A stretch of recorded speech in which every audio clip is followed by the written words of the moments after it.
దేవునికే మహిమ కలుగునుగాక. ఈరోజు దేవుని వాక్యాన్ని వింటున్న ప్రతి ఒక్కరికి ప్రభువు నామములో నా వందనములు తెలియజేస్తున్నాను. రండి, ఈరోజు దేవుని వాక్య ధ్యానము కొరకు పరిశుద్ధ గ్రంథముల నుండి అపోస్తులుడైన పౌలు రోమీలకు రాసిన పత్రిక 16వ అధ్యాయము 20వ వచనాన్ని చదువుతున్నాను. అందరూ శ్రద్ధగా ఆలకించండి. సమాధానకర్తయగు దేవుడు సాతానును మీ కాళ్ళ క్రింద శీఘ్రముగా చితక త్రొక్కించును. మన ప్రభువైన యేసుక్రీస్తు కృప మీకు తోడై ఉండునుగాక. దేవుడు ఈ వాక్యమును మనందరి వినికిడిలో ఆశీర్వదించునుగాక. ప్రభునందు ప్రియులారా, ఈరోజు దేవుని వాక్యాన్ని వింటున్న ప్రతి ఒక్క వ్యక్తి కూడా ఒకసారి దేవుని మాట మీరు శ్రద్ధగా ఆలకించండి. ఆనాడు అపోస్తులుడైన పౌలు, దేవుని సేవకుడు అపోస్తులుడైన పౌలు దేవుని ఆత్మచేత పరిశుద్ధాత్మ ద్వారా రాసిపెట్టిన ఈ వాక్యాన్ని మనం చదువుకున్నాము కదా. ఈ రోమా సంఘానికి ఏం చెప్తున్నాడు ఆయన అంటే, ప్రియులారా, ఇదిగో సాతానును మీ కాళ్ళ కింద శీఘ్రముగా చితక తొక్కించునంటున్నాడు. సమాధానకర్త అయిన దేవుడు సాతానును మీ కాళ్ళ కింద శీఘ్రముగా చితక తొక్కించును. ప్రియా సహోదరి సహోదరుడా, దేవుడు చేసే గొప్ప కార్యం. ఈనాడు మనమందరము కూడా సాతానుకు భయపడొద్దని, అపవాదికి భయపడొద్దని, సాతాను గాని యొక్క తలను మనము చితకదొక్కాలని ఎంత చక్కగా దేవుడు మాట్లాడుతున్నాడు. ప్రియా సహోదరి సహోదరుడా, యేసుక్రీస్తు ప్రభుల వారు సర్వ మానవాళి పాప విమోచనము కొరకు కలువరి శిలువలో ఆయన తన రక్తాన్ని కార్చి తన ప్రాణమును పెట్టినప్పుడు, ఇదిగో ఆయన సాతాను గాని యొక్క తలను చితకదొక్కాడు ఆయన. ప్రియా సహోదరి సహోదరుడా, యేసుక్రీస్తు ప్రభుల వారు సాతాను గాని తలను చితకదొక్కాడు కనుక తన బిడ్డలైన మనకు కూడా ఆయన చెప్తున్నాడు, మీరు కూడా సాతాను గాని తలను చితకదొక్కండి అంటున్నాడు. ప్రియా సహోదరి సహోదరుడా, మీరు సాతాను యొక్క తలను చితకదొక్కేవారుగా మీరు ఉన్నారా? ప్రియా క్రైస్తవుడా, ప్రియా సహోదరి సహోదరుడా, ఒక్కసారి ఈరోజు ఈ దేవుని వాక్యాన్ని బట్టి నీవు సాతాను గాని తలను చితకదొక్కేవాడుగా ఉన్నావా, లేక సాతాను గానికి నువ్వు భయపడుతున్నావా? దుష్టుడైన అపవాది వాడు ఎవరిని మింగాలని వాడు వెతుకుతూ తిరుగుతున్నాడు. అపోస్తుడైన పేతురు అంటాడు, 1 పేతురు 5వ అధ్యాయం 8వ వచనంలో, నిబ్బరమైన బుద్ధి గలవారై మెలకువగా ఉండండి. ఎందుకు? మీ విరోధి అయిన అపవాది ఎవరిని మింగుదునా అని గర్జించు సింహము వలె వాడు వెతుకుతూ తిరుగుతున్నాడు. క్రైస్తవుడు ఈనాడు నిద్రపోయేవాడుగా ఉన్నాడు, సోమరిపోత అయిపోయాడు. ఈనాడు అపవాది యొక్క తలను చితకదొక్కాలంటే ఎలా? వాడు మన ముందుకొచ్చి నిలబడతాడా? కనబడేవాడుగా వాడు అదృశ్యంగా ఉండి మనల్ని ఎక్కడ పడగొట్టాలని చూస్తూ ఉంటాడు. ఎక్కడ ఈనాడు మనల్ని శోధించాలని వాడు చూస్తూ ఉంటాడు. ప్రియ సహోదరి సహోదరుడా, ఎలా నువ్వు సాతాను తలను చితకదొక్కాలంటే నువ్వు మోకరించి ప్రార్థించి, అవసరమైతే ఉపవాసం ఉండి ప్రార్థించి అపవాది యొక్క తలను మనం చితకదొక్కాలి.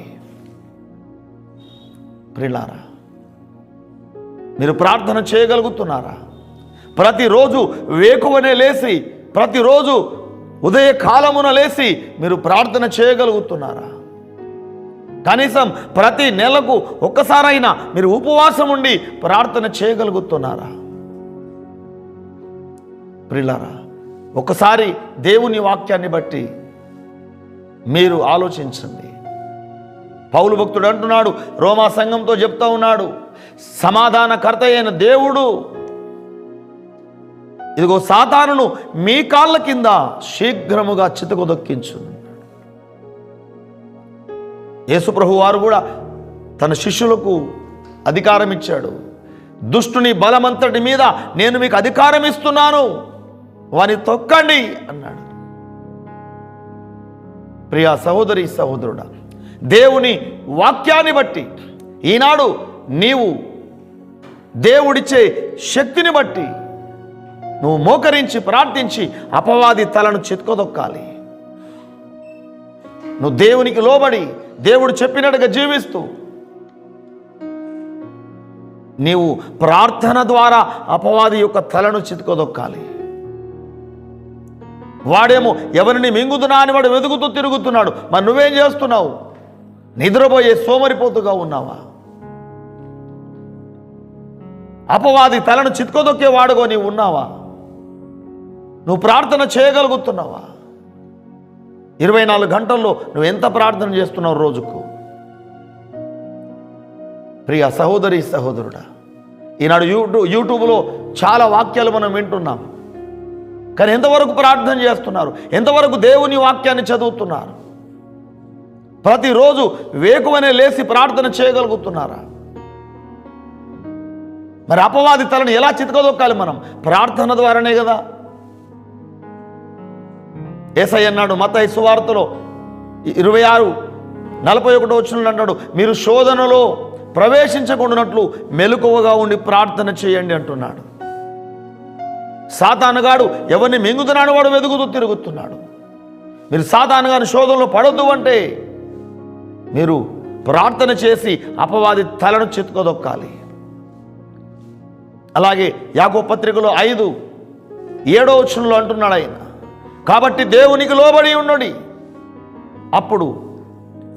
కాబట్టి దేవునికి లోబడి ఉండుడి, అపవాదిని ఎదిరించుడి, అప్పుడు వాడు మీ యొద్ద నుండి పారిపోతాడు. సాతానుగాడు మనల్ని చూస్తే పారిపోవాలంటే మన తలను చితకదొక్కాలి. మనం ఎలా? ప్రార్థన ద్వారా. అప్పుడే వాడు మన యొద్ద నుండి పారిపోతాడు. ఈ వాక్యాన్ని వింటున్న ప్రియ సహోదరి సహోదరుడా, ప్రతిరోజు నీవు వేకువనే లేచి సాతాను గాని యొక్క తలను చితకదొక్కు, వాడు మీ యొద్ద నుండి పారిపోవాలి. అప్పుడు అంటాడు, సమాధానకర్త అయిన దేవుని కృప మీకు తోడై ఉండునుగాక అంటాడు పౌలు. ప్రియ సహోదరి సహోదరుడా, ఈ వాక్యాన్ని వింటున్న నీవు ఇప్పుడైనా ఇకనైనా నువ్వు ప్రార్థన చేసి సాతాను గాని యొక్క తలను చితకదొక్కు, వాని ఎదిరించు, అప్పుడు వాడు మీ ఎదురు నుండి పారిపోతాడు. అట్లాంటి ప్రార్థన జీవితాలు ఈ వాక్యాన్ని వింటున్నా ప్రతి ఒక్కరికి దేవుడు అనుగ్రహించును గాక. ఆమేన్. చిన్న ప్రార్థన చేద్దాం. మహాపరిశుద్ధుడా పరమ తండ్రి, మీకు స్తోత్రాలు చెల్లిస్తున్నాం. ఈ వాక్యాన్ని వింటున్న ప్రతి ఒక్కరిలో సాతాను గాని తలను చితకదొక్కే గొప్ప విశ్వాసం, ప్రార్థనా శక్తి ప్రతి ఒక్కరికి మీరు దయచేయండి. ప్రతి ఒక్కరిలో ఉన్న సోమరతనాన్ని తీసివేయనైనా ప్రతి క్రైస్తవుడు వేకువని లేచి ప్రార్థించేవాడుగా, ఉపవాసం ఉండి ప్రార్థించి అపవాది తలను చితకదొక్కేవాడుగా తండ్రి మీకు స్తోత్రాలు.